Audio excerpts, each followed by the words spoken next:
Hey, what's up, everybody? What's up, Kev? Well, welcome back. Tonight is brought to you by Yukon Jack and the 10/5/1994 Spectrum Grateful Dead show.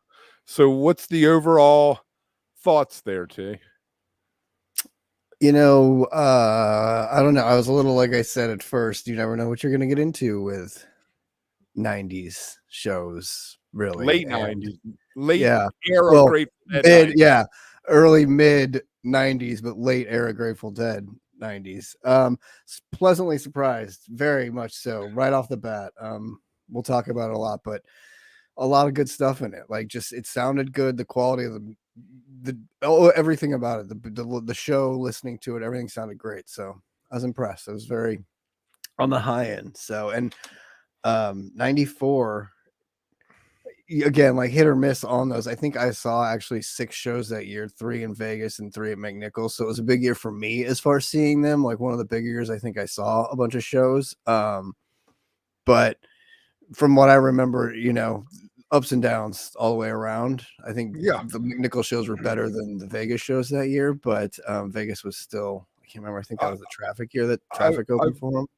I've always gone with if you got 60 to 80 great minutes out of a show in 94, then you knocked it out of the park. And tonight was the one we're looking at tonight is definitely I think you almost got a full show of good songs, so that so we can jump into it. I was there. I was at this show, so very interesting, and that's where the Yukon Jack comment comes from, because I was drinking Yukon Jack that night, and I got a ticket in the parking lot. Always, you go up to Philly, you get a ticket in the parking lot. For what? For the Dead. I know. You got a ticket. I thought you meant you got a ticket from the cops in the parking lot. Oh, no. Or I never bought a ticket for Philly ahead of time, and I only got shut out of one Philly show. And I probably had a better time in the parking lot because it was the third night of this run, which is universally panned as like the worst ever. See, I wasn't there. They were like, nah, we aren't doing it. Oh, man. All right, so let's pull this up and jump in. Now, Jack Straw, so refreshing to hear a Jack Straw that's chunky and high stepping, and I felt like they came out of the gate in fine form with this tonight. Really good for that 94 sound, like we were saying, like really good. Not what you usually got. Like I thought some of that, the kick, some of the oomph was there. Bobby's vocals right off the bat, a theme for the night, were really solid. Jerry had some good vocals, which again, a theme for the night. He was on. It was one of those fun little nights where he had a little extra kick in some of the lines and stuff, which you always love to get. And this was one of those nights. The Seat of the Shining Sea line from Bobby in this one was huge. Like he really had that one out. And solid. It was the Ibanez era. He had that great guitar with the pointy head on it, and it had that great sound. Very, I want to say, like metal sounding, almost like mercurical, like Mercury or something. It was very jarring, almost. It's one of those, it's like there's certain lines in that song too, like the One Small Point of Pride line, the the Shining Sea line, it's those little lines that the way they nail them or the way that they sing them in it also tells you the kind of version that you're getting of that song. And I thought this one was so clean and so good with the way they hit those special lines in the song. What do you feel like? Because I believe this, that the vocal inflection that you get from Bobby and Jerry, or Hornsby even, because Hornsby sang a verse when he was with them, added to the whole story. Whether who was Shannon? Was Shannon a woman? Was Shannon a man? Was Shannon Jerry? Was Jerry the Watchman? Was Bob? Yep. Yeah. I mean, it's till you get that, and then what the inflection of the lyrics and the way they sing it lead into that jam, and you get that the midsection jam there. That then when it comes crashing back in is another sign of like what's the reentry like? Like, do they just kind of fall back into it, or do they come fucking full force back into it? From Wichita, you're like, and Phil drops the bass on the boom, and you're like, give it to me. Like, And that's a great way to open that show, and it kind of just gets you going. And it was a really, really good version of it for again when it was and where it was, like really solid. So yeah, Yeah. fun way to start it. Yes, Jason Tila is a spy. Actually, Tila was the unnamed woman in Friend of the Devil, if you didn't know. That says she's got his child. She was the wife in Reno, was But it actually don't Tila. look like me. So Tila looked like Jerry, and that's going to throw the whole thing off for you there. I love this Friend of the Devil in the second spot. I think I saw another Friend of the Devil in the second spot once, and I also saw one second song, second set in Buffalo one year, which was fascinating. But what did you say to me beforehand? It was an interesting, like right off to put it in the 2 slot right away, like all of a sudden. But it also, as we talked about too, it set the tone of this, not just set, but this entire show. This was a very mellow type show. Like nothing really got off the ground. It wasn't too spacey. It wasn't too deep. Everything it was very chill, but it was played exceptionally well with the chill, like with that vibe in mind. And I thought the Jack Straw kind of started off on a positive, not too upbeat, not too flying like a Bertha or something where you're just like going, like that following a Jack Straw or something would mean a different type of show or what you're going to get here. Friend of the Devil, I thought set the tone really appropriately. And another great version, like Jerry's voice just sounded so good. And when it does that, it's such an when you were at a Dead show, because I used to do this, so I'll put that out there. But did you try to assign a story as it went through in the songs and try to put them together in different ways, and one meant something to the other? Always, and trying to figure out like what fit with what, or like what the overall tone was or something of, if there was a theme or an overall like reason why, things were played. With this one, I got Jack Straw about a killer, Friend of the Devil about a womanizer who's running away from both wives, and then you got Wang Dang Doodle, the Chicago bar songs that we love. And it's almost like though Friend of the Devil could be the continuation of Jack Straw. Like he left his dead ass there by the side of the road, and now he's like off, like to slow her down, like the next scene or like the next act is this slower act, slow down. So it's very, very storyteller-esque in even that way as well. But yeah, and then the Wang Dang Doodle, which again though isn't too heavy, isn't too banging, isn't too like again, like something faster in that slot that you might get sometimes, like in El Paso or Mexicali Blues or something. Was it fair? Was it fair to trash Bobby at this point on his slide playing? Because I feel at this point it was 17 years he'd been doing it, and I think he had a pretty good grip on it. There was a lot of reasons though that Bobby got trashed in the night, like Velveeta. Like it was my biggest thing was always Velveeta Bobby, like the Bobby shirts that had the Velveeta bar, like because of the cheese factor. That's what I always remember. That's what just always drove me nuts a little bit. And this was again this show. He was very contained in every way, and when he did sort of do a little bit of it, it was inside the song where it fit. It didn't get outside of it, which was pleasant. You're trying to hold Bobby down, man. You can't, man. You can't. Nothing holds back in those short shorts, those cutoff jeans. Oh, he had Guadis on this night. Yeah, he was into Guadis in the 90s. So I love Wang Dang Doodle, but Jackaro is one of my favorite Jerry story songs. I'm like, every time I'm like, I love this. I feel like it's like off of a Fairport convention or something. He found it. Out of one of those, albums in that era, the English ballads and shit like that. It's the greatest. It's one of those fantastic story songs, the mythical aspect to it, the brilliant story, the feminist like power in it too. Yes. Like I'm surprised we didn't get like a woman smart in this set too, because it would have fit that tone. Like we said, you look for like themes in it, right?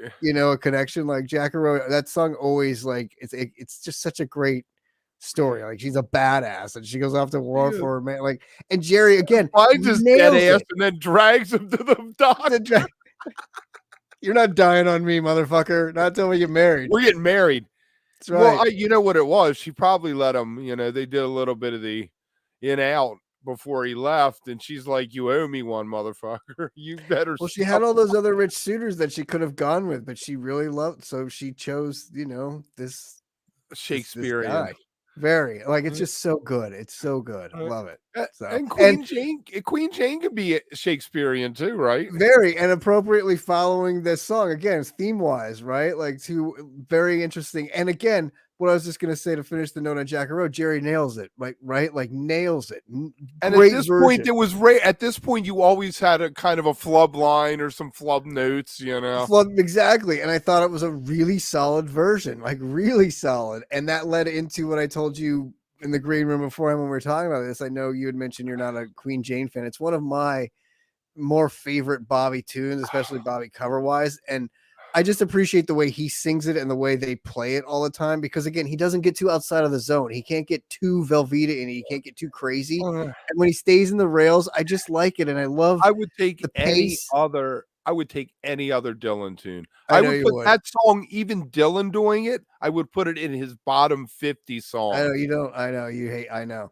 I thought it was a spectacular version too, and I don't say that a lot about a lot of Bobby songs. And this version, I was like, where was our Ballad of the Thin Man? Bobby took a stab at it once. I so would have rather had that show up every night and made fun of what's his name. I mean, regardless, set list wise and the flow of the set, I thought it fit perfectly. I thought they nailed it. I thought it was such a great spot for it and a great version for it. It just, I liked it. It was better than, I know we've talked about it before. Like, some of their covers get thrown on, like Dear Mr. Fantasy,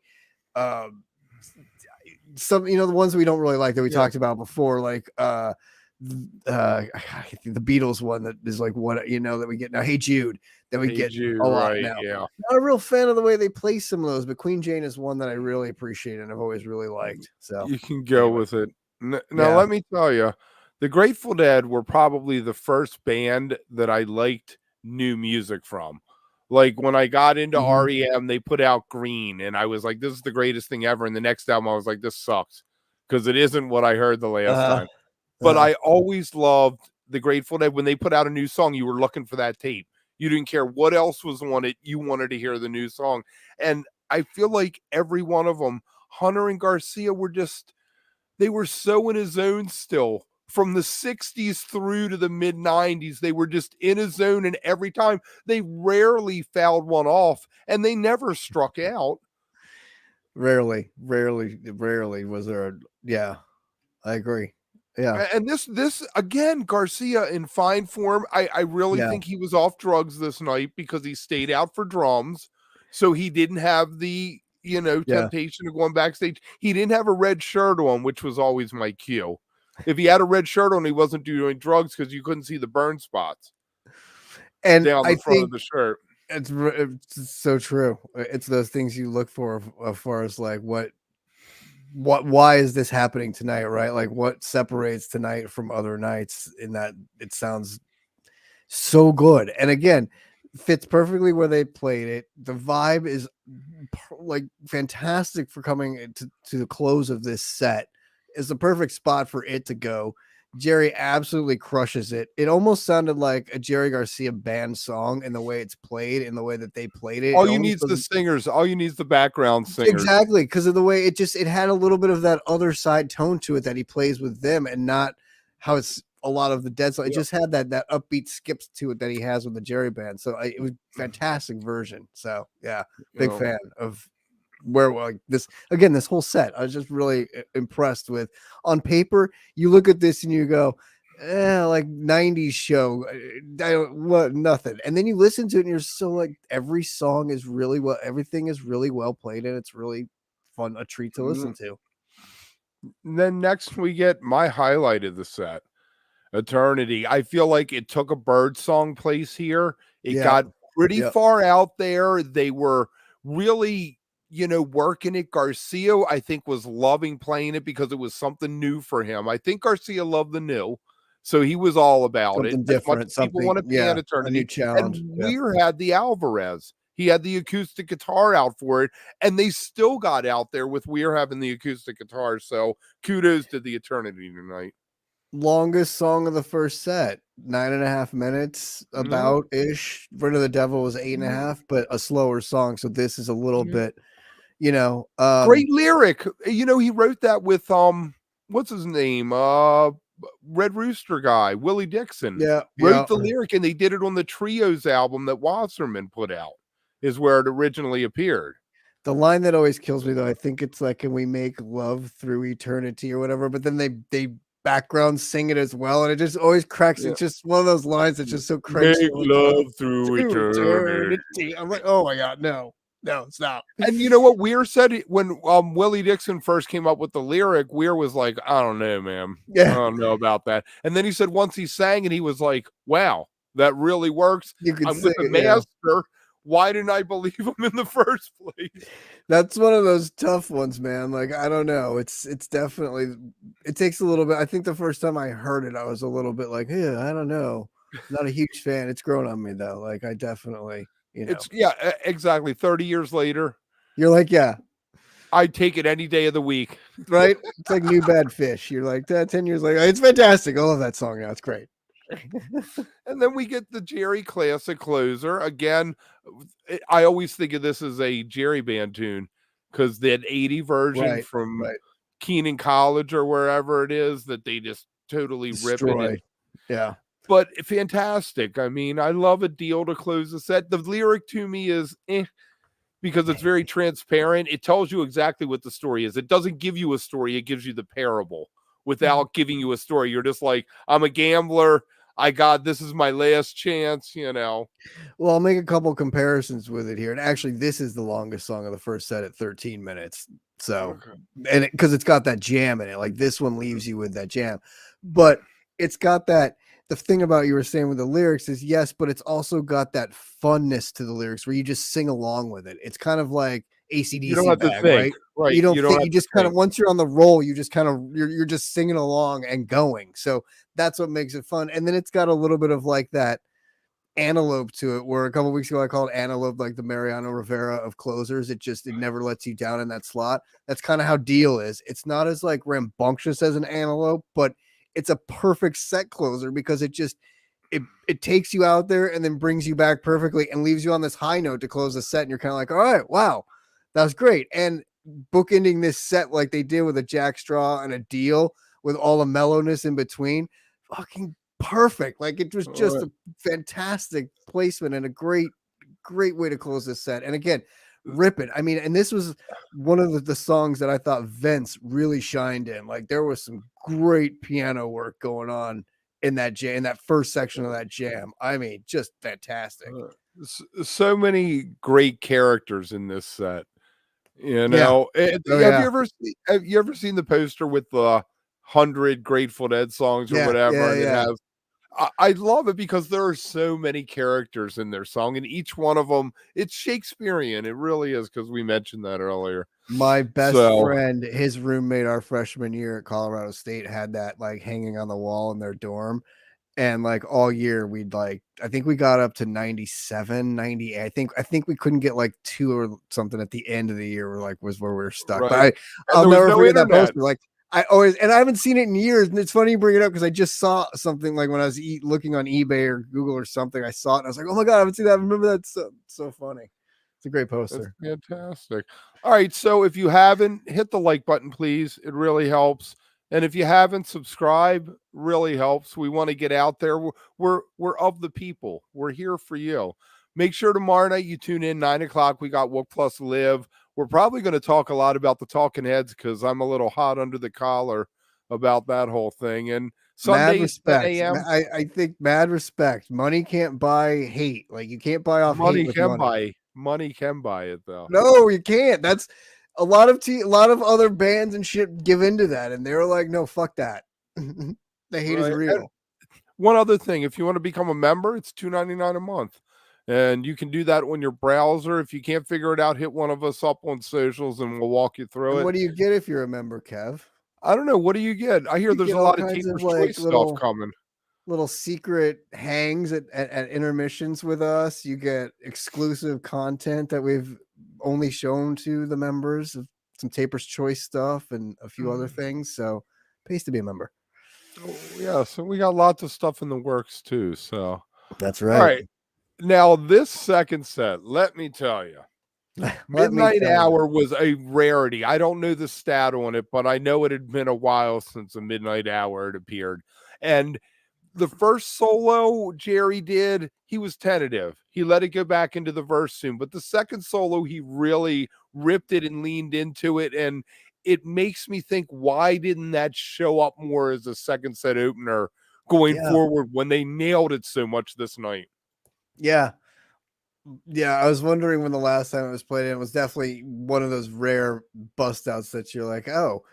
And then it also getting the Quinn the Eskimo as the encore as well. I thought it was, again, an interesting bookend to have kind of two bust outs, your second Right. Dylan song of the night Right. too with that one. But Midnight Hour, I mean, what a cool way to open, shocking. Like if you're there as you were, it had to be such an odd, like, wait, what? Oh, sweet. Like that's, very cool. Very cool. And changing up kind of Yes. again, the way they cover it and change it and make it their own with kind of the waits, Yeah. and things like that. Kind of like the way that Yeah. reminded me They a lot pulled of the way away. Dead and Company have taken over songs these days too and changed up a few things. Right, they pulled away from how Pigpen did it, but it was Yeah. still reminiscent on some levels, so it was a fantastic move there, and then we get a Cumberland. My Which only knock on this Cumberland is it wasn't out of something because as we saw last summer on Dead and Company tour, Cumberland is an MVP, and anywhere you put it in any set, it's gonna do what it's supposed to do, which is get the crowd in a frenzy. and I feel like this one was a little bit subdued. I don't want to say like it didn't quite get. It was. But I think that was the theme again of the show of the night. Like it just kind of was there as that upbeat Jack Straw type deal to keep you kind of moving and like, okay, good crest of the wave type thing too. Like here's something big as we go into playing, which is then going to take us kind of in a different A direction. little bit further out there, yeah, Yeah, but they're yeah, they're all if you think about this, the Midnight Hour, that was a Pigpen tune. So that was the late 60s was really when it had its heyday. But the next three songs were all within a year or two of each other yeah, written. And yeah. I feel like they belong together. Like playing in the band Uncle John, it's almost like the young man and then the middle-aged guy. And then you get like the wheel, which is the old person, and Morning Dew, which is when you died or something like that. Or you throw a Comes a Time in there. There I am writing your story for you. But And this Terrapin, playing, they're all in there. Like it's all these, exactly. Yeah. I thought the playing into Uncle John's again on paper, I'm like, okay, that's interesting. Like how yeah. where are you gonna and doing it before drum space, right? And then not having a play and reprise in there or coming back into playing anywhere. I was kind of like, okay, this is gonna be an interesting. Did they finish? I don't even know if they finished Uncle John's. I don't think they did. I I don't think don't they did. think I they think it, did. it kind of just because it turned into drums. It just They kind of didn't like because usually it's like it stops, whoa, right. and they boom. I feel I like don't this Playin just drifted into Uncle John's. They did the Uncle John's proper, and then it drifted back into a Playin Uncle John's mashup jam. That type just that's jam. why I'm saying that's where your beauty comes from. That's your moments of Garcia and the whole band being there in the moment and finding that space that's so elusive, as the song says. Well, and I think that's what was interesting about having going from the playing into the Uncle John's was getting that mini space jam Out of playing it before in Uncle John's, playing right? going And into you had a Uncle good John's 6 because minutes, right? You had a good 6 minutes of that. Boom, your wave hits Uncle John's, the crowd's back into it, and then 12 minutes more of a playing Uncle John's kind of thing. Let's double it, and then we're going to drop them into a a drum. fantastic. I mean, one of the highlights of the show probably is this drum space, and everyone could shoot me for it, but I mean, Garcia out there, he went from like angry to contemplative to angry to blissful in like 30 seconds. And had his back to the audience looking at the drummers, like watching Mickey and Billy. It was one of the more beautiful moments I think I've seen in a And while. some of those notes mentioned that in the the linear notes, like we're jam with Bobby and Vince out there, into a Jerry, Billy, and Mickey jam, and then Jerry alone out there, and then Bobby and Jerry, and then Bobby alone, then Bobby, Phil, and Vince out there, then Bobby, Phil, Vince, and drummers, which then led into I Need a Miracle. So it was like a very interesting whole round of drums and space. Jerry popped off to fucking choke down a fucking dart. Yeah, exactly.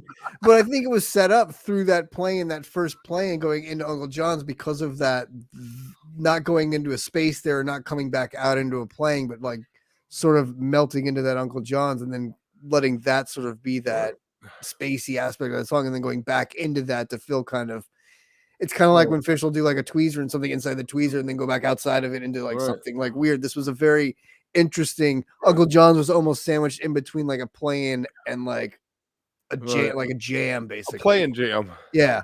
Almost. And I tell you what, that drums in space is so special, and you got a lot of this around that time. People always poo-poo on the combination, or they only want to listen to half of it or something. But I think if you went through 94, 95, a lot of shows, probably some of the strongest moments are going to be in the drum space segment. As far as some of the most creative playing too that they got into, right, exactly. Yeah. Well, what I always looked for, that Dark Star from '69 from Live Dead, just those moments when it was transcendent, and I like the evil, disjointed stuff, so I'm totally drawn to that. Looking for that, right. Miracle. I think Miracle needs to go away. That's all. I think this was the first song that I was kind of like, huh, like, okay, this is. I was not a fan of the rest of the show. I'll just go there from here, except for the encore, but I was not really a fan of the rest of it. I thought this was just a little disjointed, and I think they kind of thought that too with a 4-minute version. Like, it was very short. It was very much like, okay, we kind of picked the wrong tune here. It was like Miracle or Hell in the Bucket or something like that to go here. And you're like, you don't need any of that. Maybe they should have come out and done like a Throwing Stones. You needed another one, or a Playin jam into jam into Stella, or even a Playin jam into the Standing on the Moon. Coming out of a reprise into a Standing on the Moon would have been like the move, right? But like, it was a very odd Miracle to go there. Yeah, I didn't. It was just. Oh no, SC's gonna come at me. Yeah, I gotta say, I was gonna say to you, I don't know what, because they immediately like got the bad taste out of your mouth by going into this and realigning the set and the show, which is like, this fit perfectly with, again, the theme of the show. And Jerry just, I mean, when this song hits, it hits, and this was one of those like versions where he nailed it. I mean, he sounded so good. There was no real flubbing. He didn't mess up any of the lines. His voice sounded really crisp and pure, and Jerry, he was into it. He was totally beautiful. in the moment. And it just, SC, let me just say that I don't, this is going to seem so nitpicky, and if you want to throw a tomato at me, you can, but I feel like the lyric, the way it's structured, I just don't like it. I feel like Hunter kind of copped out. This is one of his foul balls to me, if I'm going to be honest. I don't know. I listen to Jerry belt it out is just one of those moments, man. Like, I'll never, like, Vegas again. The chorus, the I'd rather be with you at the end. Perfect, but the rest of it is very, you have to pay attention. Like we were talking about earlier, when you can just come in like Deal and you just are there. By this point in the show, I didn't want to think too much anymore. I always like the lyrics though, because it's like a map, like, to this point, like geography, but like a map of like the story is what it is to me. Like, not so much geography, but a map of the story, and like following along of like what he's doing. Like, I don't know. It fits in that storyteller mode too. I just feel like he's having this reflective moment of it, and again, it just kind of fits in with. I always, if I close my eyes and listen to it, I see Hunter sitting somewhere in a porch in San Francisco. I see this more is Hunter's song than I do as Garcia's song, maybe. Okay, I get it. I mean, it's a beautiful version though, and I think it's. Oh my God! I would never turn my back on it. Put it that way. And it fits perfectly in this set here. And then this is sort of, and then you go into a Sugar Mags, which is again where the greatest set closer ever. The greatest way to close the second set is Sugar Mag. Come on, just I mean, Go ahead. You need to get in trouble now so I can get out of trouble for the right. last thing. Right. Yeah, not my favorite way to close a show. I'm sorry. Like I know it's the classic and whatever, but it just it's not my favorite tune. It's not your jam. It's not my jam. Like just the four wheel, just like a Willie's and four You wheel don't like drive the line Willie's line. I kills love it me. that it's a lyric.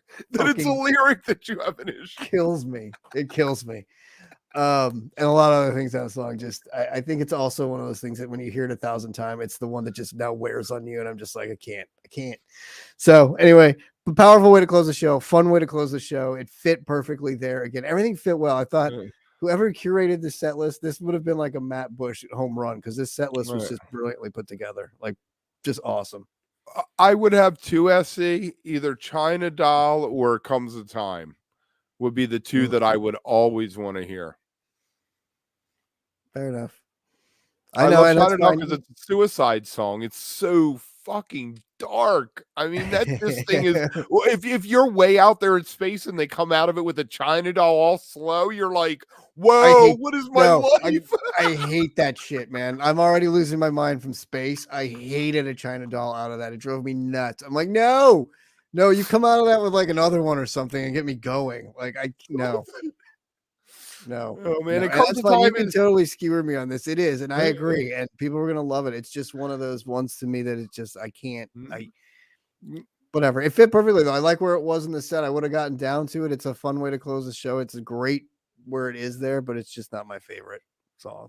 So and Comes a Time is so much my favorite because it's the most plaintive Jerry has ever felt to me singing a lyric. It's like he's sitting in the room with you, the way he sings it. So, Mighty Quinn, another Dylan tune. I love the lyric, the cup of meat. I always use that line. It ain't my cup of meat. That's, that. So.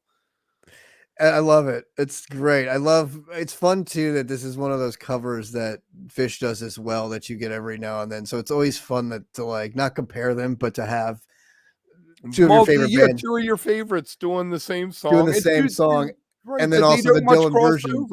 Right, there's not much crossover at all, except if one of them play with the others, Right, or that Fish did Terrapin once, or like something like that. You don't get that, so this is a fun one that you get to actually kind of compare the two. And I always preferred sort of. I think again the way the Dead deadify their versions. It's that the way, especially they deadify the Dylan tunes. There's a very unique way that they deadify Dylan tunes, and I just this again is such a great. And Jerry again is spot on in this version. Like it's so good. Like this is a great version to listen to as well. Like it is. He nails it. So let's one more thing before we get out of here. There's someone we didn't mention tonight. Oh yeah. Well, I mentioned him in the first set. I should have brought him up more in the second set because he had an outstanding show. He really did. I would say Jerry was the MVP because it's like again just because of he was on. He was straight. He was so focused. And when he's on, this is like hitting, batting 1,000, like just an all-star night for him. Right behind him, I mean, I really think Bobby was solid tonight as well, but I think Bobby and Vince in the 2 spot could tie for second MVP. I thought Vince was like. I think someone in the chat said it up top too. We didn't get a Vince song tonight, right? But we got a lot of Vince background vocals and a lot of Vince heavy piano and heavy keys, which really filled into a lot of the jammies and the chillness of the vibe tonight. It was really good. What I find fascinating about Vince is that I talked to Braylove and I asked him, I was like, what was up with Vince? I was like, people paying the poor guy for the MIDI stuff. And he's like, well, how it worked was Vince had 3 pedals, a piano, a organ, and one that went to MIDI. When he hit the MIDI one, I got to take over, and he was basically saying, whatever you got, Bob, give it to me. So most of those things where people are like, oh my God, I can't believe that. Well, they were on the same page with that. And the only thing I have an issue with is the saxophone sound on Estimated. That's the only one that gets to me. Everything else, it's fine. I love Jerry's MIDI guitar, like Built to Last with the flute. That was so beautiful. Yeah. That's funny you say that because there was almost a noise tonight too where I was like, oh, it almost sounds like there's some horns coming in there or something, and you're like, but that's just Vince on the MIDI, and it was Braylove in the back going, all right. Yep. This is gonna work, which is fascinating. It's like a 7th member out there. Totally. And I will say too, real quick before we close up and go into picking the next fish show, that Jambase did an article last week, and I think it was the Grateful Dead that actually released it, though, released an HD version of the Mississippi Half Step from the Mile High show in 91, which if you haven't seen it, go check it out. The quality of the video is spectacular. Like, it looks really good. It sounds really good too. It's fun to see, again, a show in the early 90s this time, but them playing Hornsby is with them, right? Yep. Yeah, Hornsby's on there. I think Vince is in there too. I think it's both of them. And this was it's actually both of them in 91. Yep. Yeah, this was actually my very first Dead show, was the Mile High show 91. So go check it out. It's what's a really the exact date? I don't know what it is. It's 91. I don't know. Look it up. What is it? I don't know. All right, because we have to do. Oh, so I got it. It's 6/28/91 Mile High Stadium. All right, so join us in June of this year as we listen to this show in honor of my first show. Mine is 6/8, I think, at RFK, whatever, or July. Mine might be the next, so the next month might be mine. If it's July, we'll do it in July. If it's the beginning of June, we'll do it at the end of May as the end of May one, and then we'll do mine at the end of June. And then we're gonna have to drag Tim in. We might end up doing a Dead and Company show or something. But exactly. We'll see you tomorrow night, 9 o'clock. They will. Wait, we got to pick. Wait, don't end it yet. Oh my God! Drum roll. Right. See, you're trying. We got to pick who picks the number. Is it me tonight? I guess. Or is it you? Yeah, I think it's you. You can pick it. Let me bring it up here. Hang on. We're gonna pick the next show here. It's